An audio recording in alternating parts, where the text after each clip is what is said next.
बिस्मिल्लाहिर्रहमानिर्रहीम। सिंध धरती जेका हमेशा बुज़ुर्गनि ऐं सूफ़ियुनि जी धरती रही आहे। हिन धरतीअ केतिरनि ई आलमनि ऐं दरवेशनि खे जनमु ॾिनो, जंहिं पंहिंजी फैज़ सां सॼी दुनिया खे रोशन ऐं निर्वार कयो।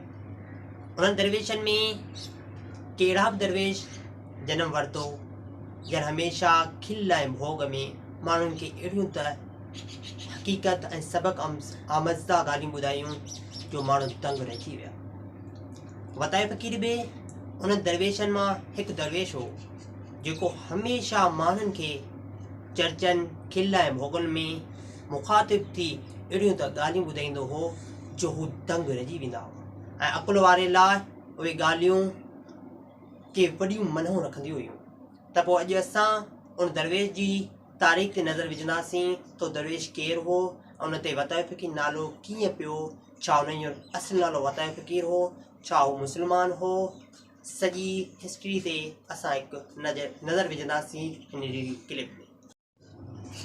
असां हमेशा कोशिशि इहा कंदासीं त नंढियूं नंढियूं ॻाल्हियूं जेके दरवेशनि जूं असांजा सूफ़ी आलिमनि उन्हनि जूं तव्हां ताईं आणियूं। त इन लाइ असां तव्हांखे नंढी गुज़ारिश कंदासीं त असां हेतिरी सारी महिनत कंदा आहियूं।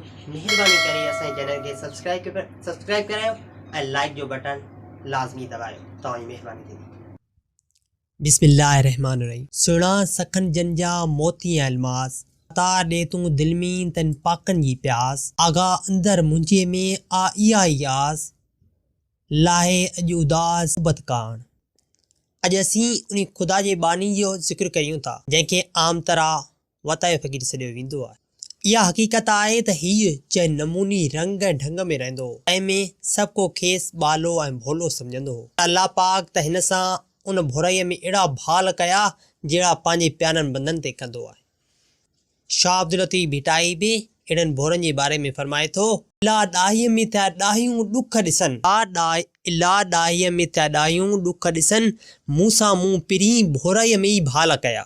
दरवेश उन भोरई जे वेस में बि माण्हुनि खे अहिड़ा त सियाणप जा नुक़्ता ॿुधाए छॾींदो हो जो सभिनी खे हैरत वठी वेंदी हुई। सिंध नक़ुल घणा मशहूर आहिनि। उन्हनि मां ॾिसण में ईंदो त बाज़ार ही न जेको चयो सो खिल जहिड़ो आहे, लेकिन हक़ीक़त में उन वॾी नसीहत ऐं सबक़ सिमायल आहे। अफ़सोस आहे जो अहिड़े नेक बानी जो को बि हक़ीक़ी तस्करो असां वटि न आहे। चवनि था त वताए फ़क़ीर जा वॾा असल में हिंदू खटी हुआ जेके पोइ मुस्लमान थिया। वतायो ताजपुर शहर में ॼाओ हो जितां कुझु वक़्तु बाद संदसि माइट लॾे अची नसरपुर में वेठा। जॾहिं वॾो थियो तॾहिं पिणस हिन खे उमरकोट मां मंगायो। उन वक़्तु हिन जो अहिड़ो नमूनो हूंदो हो जो सभु हिन खे वतू चरियो सॾींदा हुआ। हिकु दफ़े जी ॻाल्हि आहे त हीउ घुमंदो घुमंदो वञी उमरकोट निकितो। तड़ ते मायूं पाणी भरे रहियूं हुयूं जेके हिन खे सुञाणंदियूं हुयूं। उन्हनि में हिन जी मंग बि बीठल हुई। ॿियनि ज़ालुनि संदसि मंग खे चयो त तूं वतूअ खे खीकार ॾिसूं त छा थो चवे। जॾहिं खेसि मंग खीकारियो तॾहिं यकदमि चई, चरिया करिया आयूं पर सुञाणो सभई था। कुझु वक़्तु गुज़रण खां पोइ वताए जी शादी थी ऐं हू पंहिंजी वञी वठी नसरपुर आयो। सिंध वालिद मेलूराम जेको पंहिंजे रूह में मौजूदु हो ऐं हिन जो कारोबार ऐं उथण वेहण घणो करे मुस्लमाननि सां हो, सो पंहिंजी ज़ाल पुट नुंहुं ऐं आले औलाद सूदो मुस्लमान थियो। सिंध नालो शेख ग़ुलाम मोहम्मद रखियो वियो ऐं वताए जो नालो वतू मल हो तंहिंजो शेख ताए रखियो वियो। पर सिंध नालो वतू जो ख़लक जी ज़बान ते चढ़ियो ऐं आम थी वियो ऐं उन खां पोइ हमेशह हू वताए फ़क़ीर जे नाले सां ॼातो ऐं सुञातो वियो।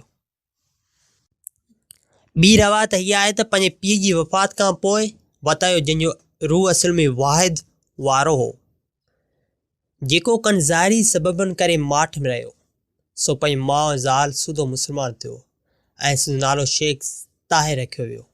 पर जीअं त सिंध नालो वतू मशहूरु हो तंहिं करे मुस्लमान थियण बाद बि सिंध नालो ताहिर माण्हुनि खां विसरी वियो ऐं हू वतू बजाए वतायो सजण लॻो जो अॼु ॾींहं ताईं मशहूरु ऐं मारूफ़ आहे।